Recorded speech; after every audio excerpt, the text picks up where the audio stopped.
The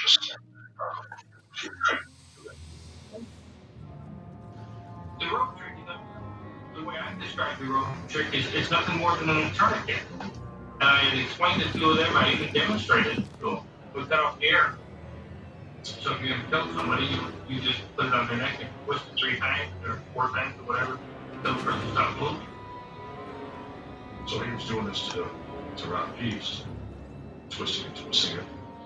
They did it 3 or 4 times and he got a phone call. And he went to answer the phone and when he came back, rob peace was dead, falling on the ground. The family was driving around the neighborhoods and so forth that evening. This one came from Flanagan. I think that was our second we started to allow the confession, Casey pretty much had no emotion at all. The conclusion of the interview, he stepped out and his attorney, Sam Ryan, was waiting on the body. So we briefed him on the confession, and both Casey and his attorneys agreed to have Casey do a second confession with the state's attorneys and the police officers and his attorneys. There had to be 15 people crammed into a little interview room, so just watching everyone else with their jobs. We had all of us on the edge of our seats. John Newman. And this was going to be his next hurrah. One of his last audience, he's lost everyone else. So he's going to try to impress us with his horrific acts.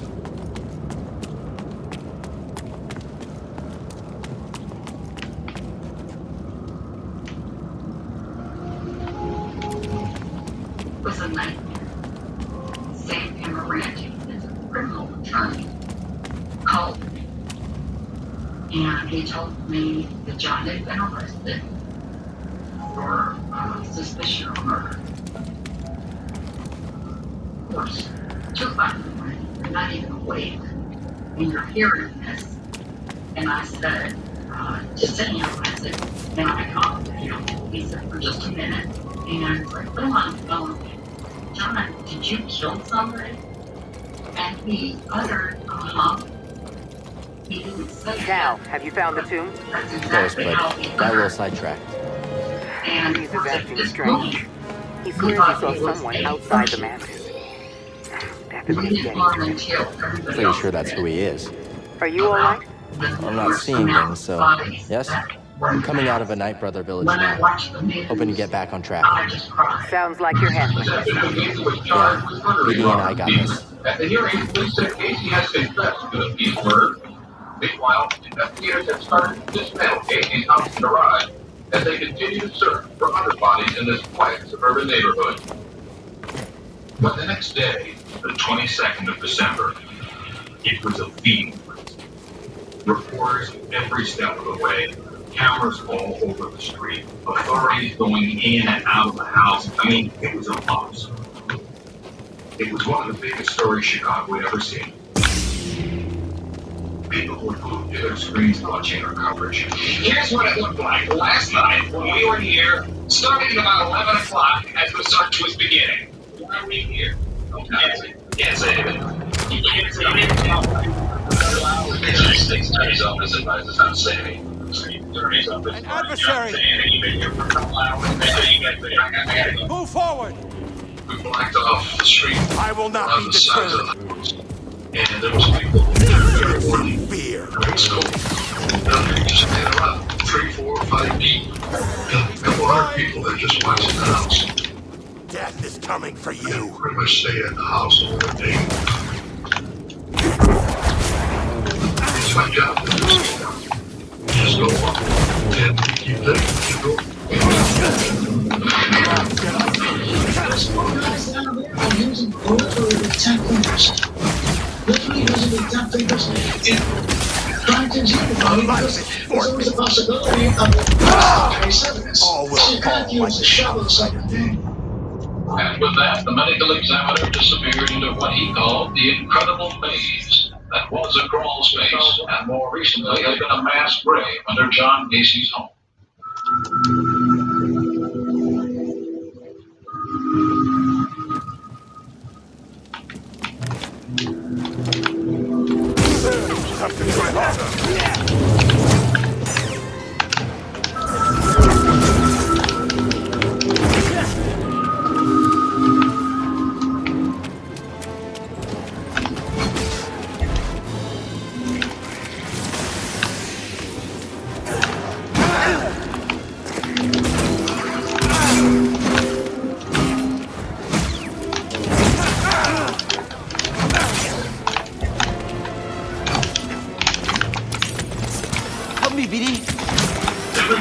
Probably come up with a couple, 2 or 3 bodies, you know, on a good day maybe.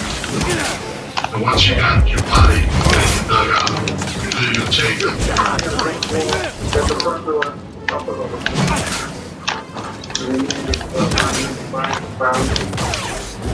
Say this was body such and such, dug out by such and such. And then we put that body bag and take it out and keep going for your next one. We go in there, do the same thing every day, you know. And about 4:30 I got home, we started bringing the body bags out. The cameras would roll at that point, and that's when the local news went on, and they could leave the store. Everybody got their shots? Everything got quiet, you know, and you could hear people saying, okay, today, 3 more, that's, you know, they were counting them. People were out there in the snow, chanting like a football game, the number of body bags being carried into a squadron to be driven to the border. Like they were counting points in the end zone.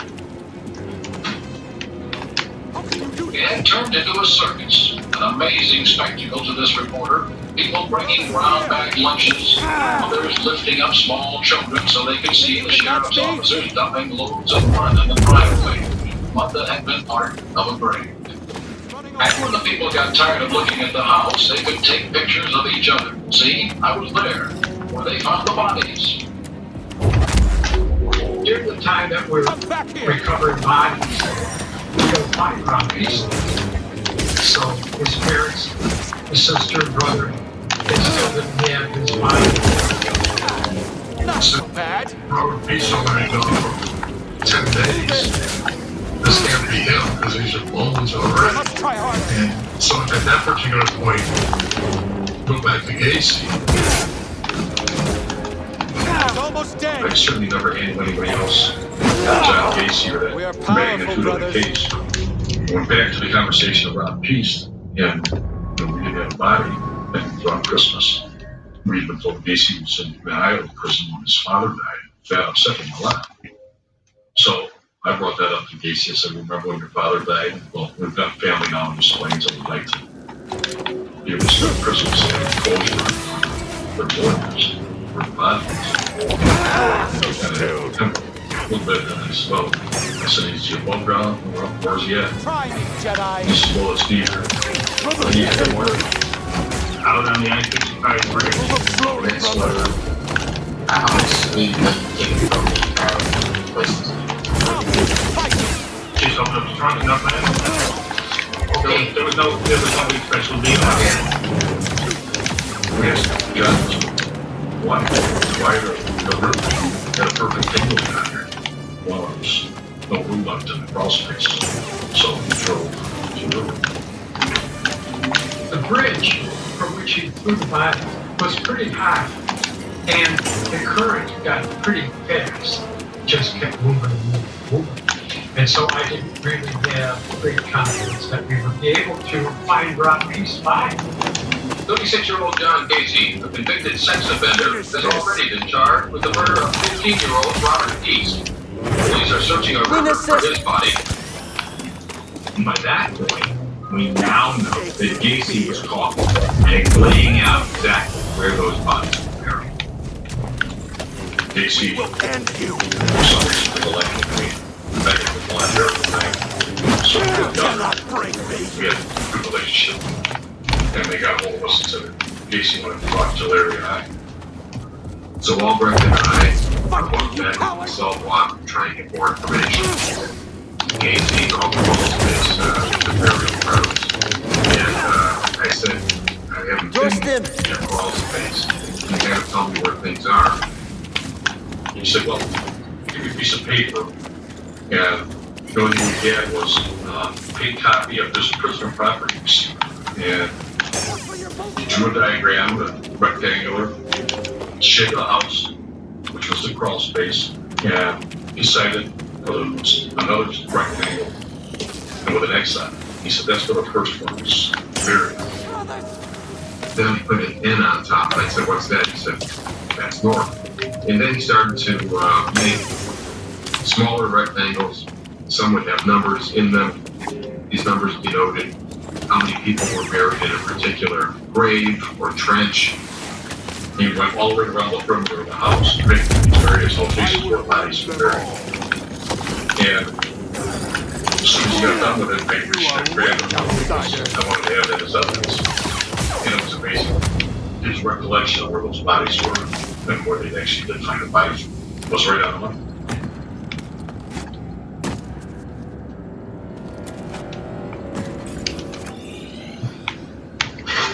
Police investigators using sledgehammers, axes, and chainsaws gutted John Gacy's suburban Chicago home today.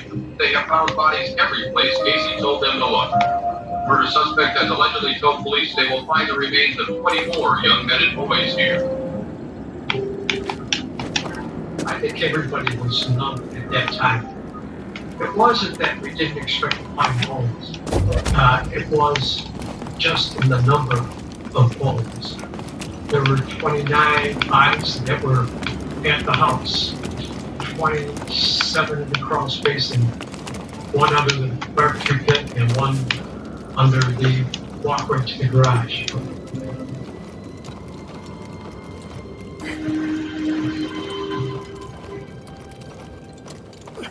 I can't tell you how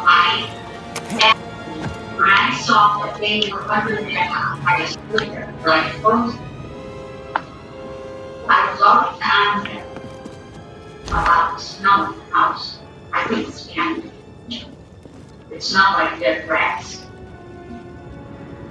And I used to tell him, I said, really got to get somebody or do something. There must be something dead under the house.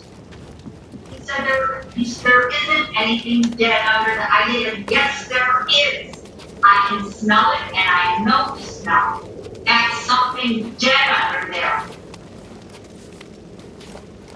He's right. There were dead things under that house.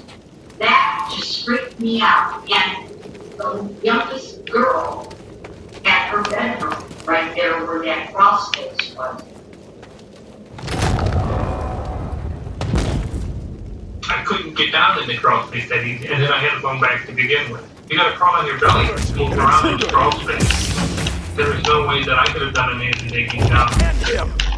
I had enough trouble just getting down there. Gacy asked us one of the two kids that worked with him, like Ross and Dave Grant, at the station. And we said, no.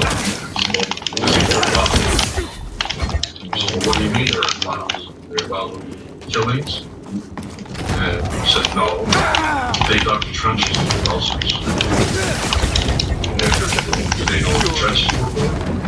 And the answer was, they never said anything but they didn't Stim here. Stupid. Sight of him. Brothers, he told the boys to go down and dig some shallow trenches so that he could take care of some of the flooding problems that were down there. Later on, he would have them spread the lime to get rid of any of the smell. That's really why they claim that they were digging. He was paying them enough money that, in fact, he was, shall I say, attractive to them. That's kind of why they stuck with him. His two loyal workers, Graham and Rossi, they were tough guys. Street smart, and they were getting property from young kids who never appeared again, property that these young victims had in case he was giving to them. When we were on the scene, we saw Officer Raphael Tovar taking Rossi in and out of the house. I asked my cameraman to get a shot of him because I was curious. Who is this kid? As the investigation wore on, the name Rossi went from Gacy, confidant, friend, lover, to informant by police. We went to Mike Rossi's house and we wanted to interview him some more. And we got there, his wife told us he was still at work. And she invited us to wait for him. And I asked her what kind of cars he drives. I'll look out the window. And she told us to wait. It's okay, fine. And a little bit later, while looking through some of the missing persons reports, I noticed that John Zick's car was a white Plymouth Satellite. Because those lights in the cartoons, they go on. I said, Doc, that was the same color.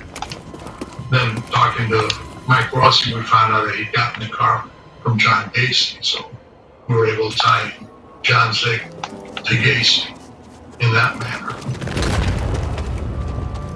John Zick was not a runaway. He was a working kid, and somehow or other he wound up on the bad side of Gacy. I spoke to members of John Zick's family. They've been pleading with Chicago police to help them find their missing son. Police had come back to the family and said, we have evidence that he's alive and just simply gone. So for 2 years, that's all the family had to go on. They worked the John Zick case, but they took an easy way out in closing the case. Mike Rossi apparently went up to get gas one day and did the fill and run, took off without paying. They had the license plate number, so when the report was written, it got channeled over to the investigator that was doing the John Zick missing person report. Authorities started to question that. Gacy assured them, oh no, Zick needed money. I had the car because he sold it to me, so he could get money to leave town. Gacy tells them, Jack's not around here. I haven't seen him, and once he ran away. The police believed Gacy's story. In fact, John Gacy himself was the one who Someone was determined drawn to something. that John Zick was a Energy from runaway. the ruins? The Zick family provided me with a letter from the Chicago Police Department, which I quoted in one of my stories. Dear Mr. and Mrs. Zick, I was unable to locate your son, but I did learn that he sold his auto in February of 1977 and told the buyer that he needed the money to leave town. The investigator told the Zick family, well, he must be alive. Maybe that he's just mad at you or whatever. So that was how he closed the case.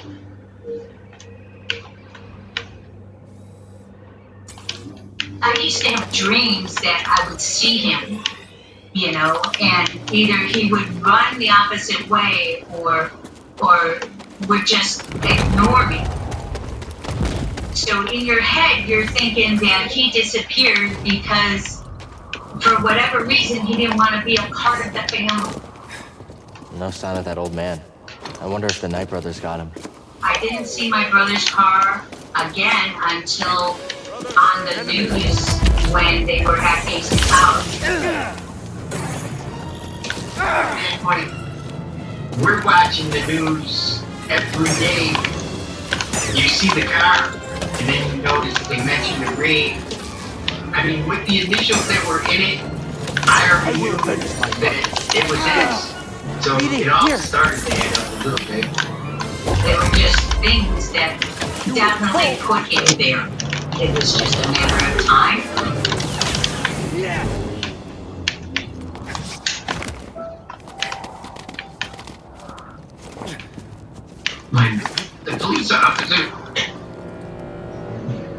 When the police officers come to tell you that he was positively identified, it This must sort be the of, tomb. changes everything in your life because then you know he's not coming home.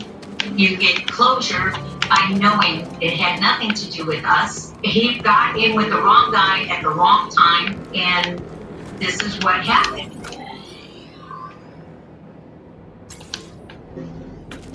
You never become numb to the scene of a stretcher carried by 4 men with a white shrouded body lying on top. The one common thread that runs all of the interviews with the families of the victims is we tried to tell the police, we tried to tell them, but they weren't listening. Hey!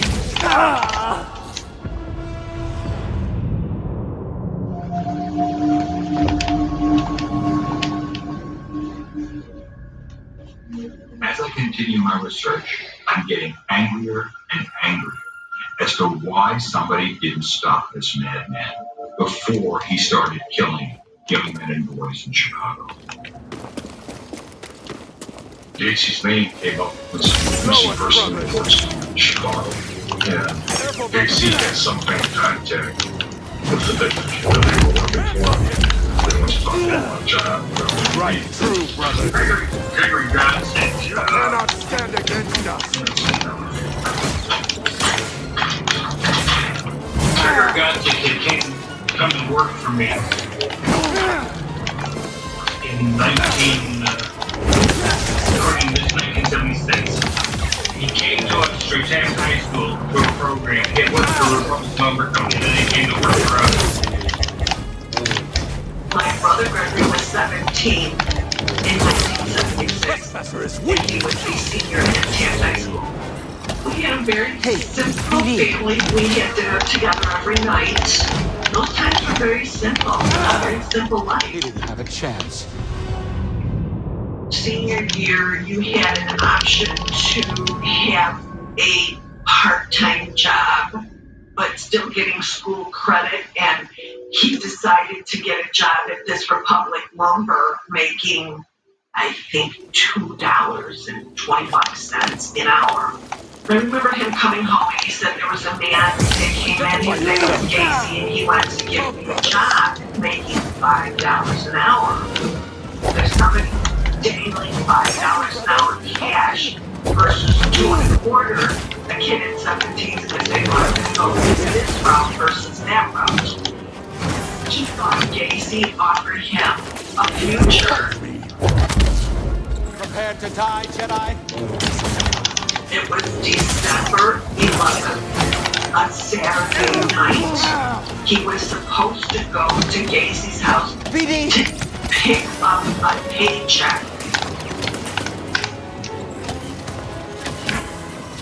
The next morning, my mother woke up and said, do you know where your brother is? When he'd come home, he'd give my mother a kiss. And that night, when he did not come home, my mother knew there was something wrong. My mother felt thinking, this isn't normal. Your brother's missing. She called the Chicago police. My mom talked to a couple of police officers, and they all said, well, there's really nothing we can do. He has to be gone at least 72 hours, but we'll take the information.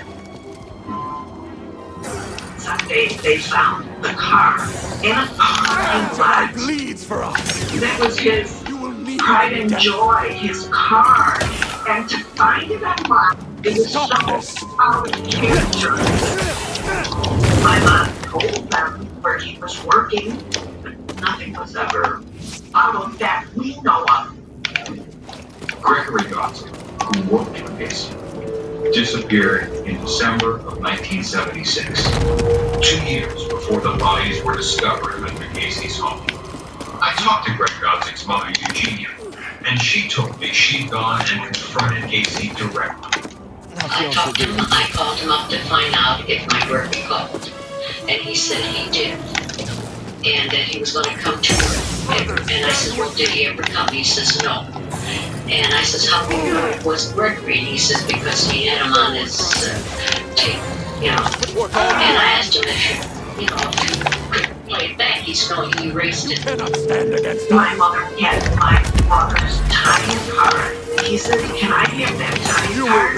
And my mother said, no, I'm going to hold on to this. I do remember her saying, he's kind of an odd man. She felt that he probably could have gained more information, but was too elusive. And he kind of brushed her off, and she felt odd. Eugenia told me that she both confronted Gacy and went to the police. Did you ever tell the police about your conversation with John Gacy? Yes, I'm sure I did. And that was the last she heard from Gacy, and she got nowhere with police. Mrs. Scott was very convincing that her son was not one of them. But once again, Gacy was able to convince the police that he didn't really have any further involvement with Godzik. My father, his mode was stay at home, say the rosary, and my mother kept saying, oh, the hell with that, I'm going to go do the footwork. In the meantime, I did have at least two of my girlfriend's dads looking into it. My friend, The one that I called we've right reached away the tomb of Kujet. was a homicide Search of an police asterisk. officer. I remember talking to my girlfriend, and she said, "Oh, my dad is always saying, you know, it's tops on his list."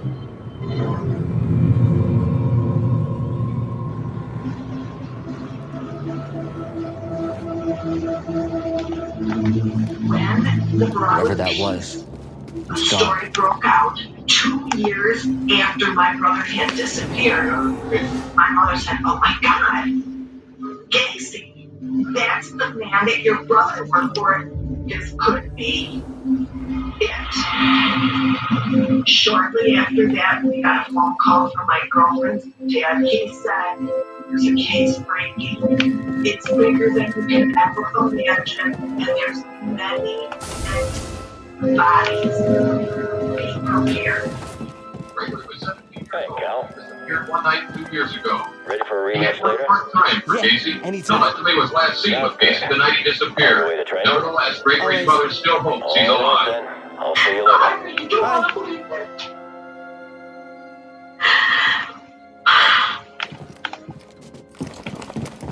Gregory said that he was working around Casey's house, digging trenches I'm ready to be around close. his home, and eventually it ended up they were digging their own graves. We're leaving Braca?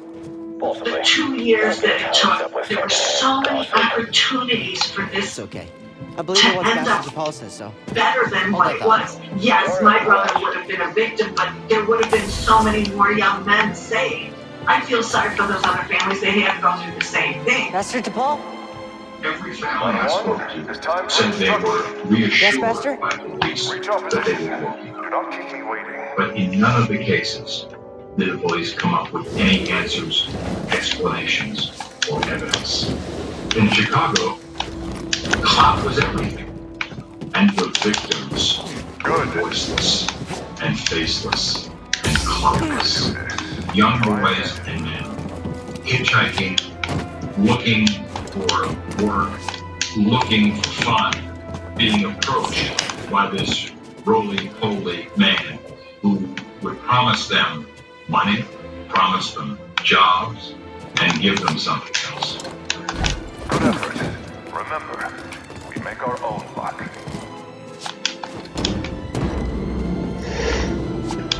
Casey never once showed any type of remorse or reason. He always blamed the victims for whether it was his child or sex with her. It was never his fault. Not up the monster image that's been portrayed of me. And the only way you can make a monster image is to make it look like I stalked the streets and picked up altar boys off the street. You know, they want to make them look like innocent babes in the woods, and I was swatting them like five. Casey could tell us that he had other kids that he had picked up in sexual relations from, but didn't kill them all. He had this dark holes where he was spotlight on it. A lot of people was a squad car. A young kid, 16, 17, 18 years old, and some guy pulls up next to him with a squad car, it looks like. They're going to do what this guy tells them. Once he got the car back to his house, Casey determined whether they're going to live or die. My encounters were always by having people at the stoplight, and there's somebody standing there waiting for a bus. Do you give them a ride, and then you ask whether, you know, do you get in anything, or you want drugs or something like that? That's how it happened. Always happened, chance encounter. Success and failure, life and death, light I and talked to a dark. number of What young men. divides them is your state of mind. I talked to some young men who escaped barely the fate of most of his other victims. One violent attack took place just 9 months before bodies were discovered in his crawl space. We'll begin with physical preparation. First, though, Casey was actually out on bond on a Braca is charge secure. of battery. Move out from Magito shortly. Yes. With Jeffrey Ringo. He came from. Asher? We got information You okay? from Ringo himself. Jeffrey Ringo was the one. Jeff and I were together for 27 What's years. happening? What did the commander It's just... very hard to find somebody special. You'll know when you find one. And that's exactly what Jeff was. A special There are no answers to your questions. All Not the yet. problems started Get off this ship. when he got Quickly. abducted by To John the escape Wayne. pods. Use the maintenance halls. We trained In you. 1978, You remember. right on the 20th of March, Well, what about you? I got a phone call. I will create a Jeff distraction. told me that If he I am not was there when you arrive, depart without abducted me. and almost I will killed. find you on Braca. Do you understand? Jeff said the guy rolled out the window and They're coming. said, "You want to smoke a joint?" Seal the blast doors, but if So any Jeff got cross in your trouble. path, do not hesitate. You got to put the joint up and pass it to him. It's a clean cut Be with you. looking man, and Go. Go! I got the car with him, and shortly after I got the car with him, he placed the rag over my There he face, is. Shoot to kill. of which turned out to be chloroform. He was unconscious. Jeff would wake up there every, he would see something, but he would only be there first for a second, and then the rag would come over his face. Next thing you knew, he was strapped Hold on the down move. We're gonna in need a backup. torture wood. There were chains, he said, that were Just hold that to suspended get from the through. ceiling that held him up. So he was there, being beaten, being raped, Sense. What's going being on? chloroformed, drugged, beaten We have again, eyes on the Jedi. No constantly. sign of the little one. After the attack, Everywhere. He can't have gone the fast. abductor drove him As off again. back Wait. down to the area that he had picked up Hold it at through. and left I'll him search the area. there. Gap closed. Only his pants on and nothing else. When I first saw Jeff, he was Reporting strong. casualties. Depolo's taken out most of the squads. He Here had on burns site. from Copy chloroform. that. Had rope burn. Understand. He was still bleeding from the backside. Everything that could go wrong with your body seemed to go wrong with him at this moment. The police come to the hospital right now. And the story is very vague. And he did not know where the house was or what it looked like or anything. And so it was a very minimalist police report. And nothing transpired. Police Near the turbo lift. assumed Much further after that. Jeff's encounter with Casey was a consensual arrangement. They had no clue probably a gay rape of any sort, and did not even think that would be possible because they would figure that all sexual arrangements between gay people were consensual, which is definitely not the case. Jeffrey Rignall filed a report, but, much to the shame of the police at that time, they pretty much figured out one gay guy on another one. They didn't really care, because they didn't do very much of an investigation. So Jeffrey I have eyes on the decided small he do his padlock. own It's in the turbo investigation. lift. Jeff thought that man could kill somebody. Whatever he did to him, he was going to do it to other people. That's why he wanted to catch him. Take him out. Let me go after T'Pol. As soon as Jeff got out of the house, he started looking for the car and picked Jeff up. On your lightsaber! He noticed the license plate Keep climbing! because Meet he you had up to walk ahead! around it in order to get to the car. And he could hear planes.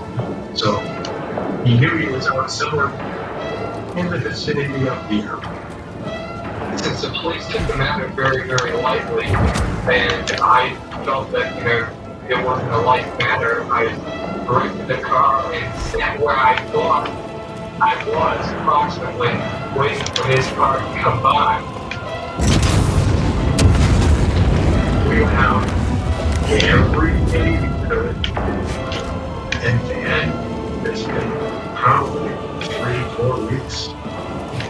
Jeff looked up and said, "That's it! That's a car!" He saw the car go by, right behind it, and a couple car lights away from it. You could see the license plate. He took the license plate number, identified the name, and went back to the police, got his picture, and did a photo where he identified Casey as the one that done it. They called Jeff and told him that he was arrested. And he said, good, where is he in jail? He's out on bond. Yeah, but He you was won't be released right after posting a wrong letter to go bond. through these doors with that lightsaber. No, he's We'll out, just wait here and take probably it doing the same thing that he did to Jim. What's that sound? Get ready. Charges on Casey pumped up. And still, that he can't blow him up. After all, it's just another one. Move, Padawan. We have to leave now. This grim investigation at John Gacy's house is expected to last for weeks. And when they finish here, police plan to search other sites in greater rivers. Gacy possibly will have to dispose of other bodies. Also, Jeff just told me the truth now. He was yelling, screaming, throwing things around. Saying, I told you, they never believed me. I told you. Why didn't they believe you? I thought he was going to just have a total nervous breakdown. And eventually, he calmed down. And then, the next year, said, more money. And it just continued. Cal. I overloaded the ship's reactors. The explosion will mass your All escape. kinds of victims. So there was a good percentage that were absolutely straight suburban kids. Wait. And there was certainly a good percentage that were either homosexuals or even homosexuals. Remember, trust. Gacy told us that most of his victims, as long as they didn't pose a threat to him, the vast majority of these people left unharmed. The victims who never seemed to be a threat, either because of remorse that they showed, or trying to extort more money, or the threat of telling neighbors. He said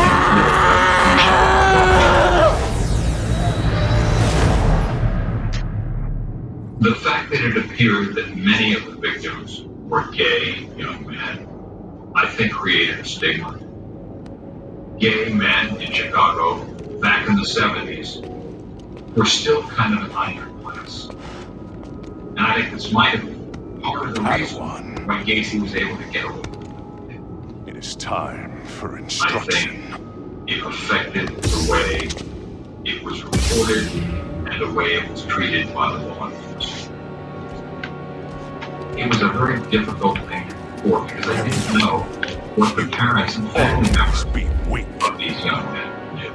Investigators tonight believe that many, if not most, of his alleged victims were either male prostitutes or other homosexuals. The gang was either paid or used for the time You lack and discipline. more than they wanted for. Characterization of Your fear cost me my life. Let fear break your connection to young the people were Force. entitled to the rest of their lives to have something that they could live with. And Gacy snuffed that out completely. They shouldn't have been portrayed like that because there was no proof. Robert Keys was a healthy, athletic young man. He never left home. Around the corner. The police went by what they were being told by me. They didn't know who these people even were. They had no idea if it was the senator's kid or a runaway kid. Jedi! The reporters are doing the same thing. The police told the reporters nobody cares about them. You know, whether it's runaways, whether it's drug, who cares? They're still people. And the Chicago police, who on many occasions Nothing. could have prevented the futures from happening, did nothing. I recall reporting at the time all of Gacy's contacts with the Chicago Police Department. John Gacy came into contact with authorities more than half a dozen times, allegedly involved in crimes ranging from kidnapping to rape and assault. His name came up in connection with missing persons. He was even linked to a theft committed with the car of one of his victims. I remember talking to the police superintendent at the time, James O'Brady, and asking him what was going on here.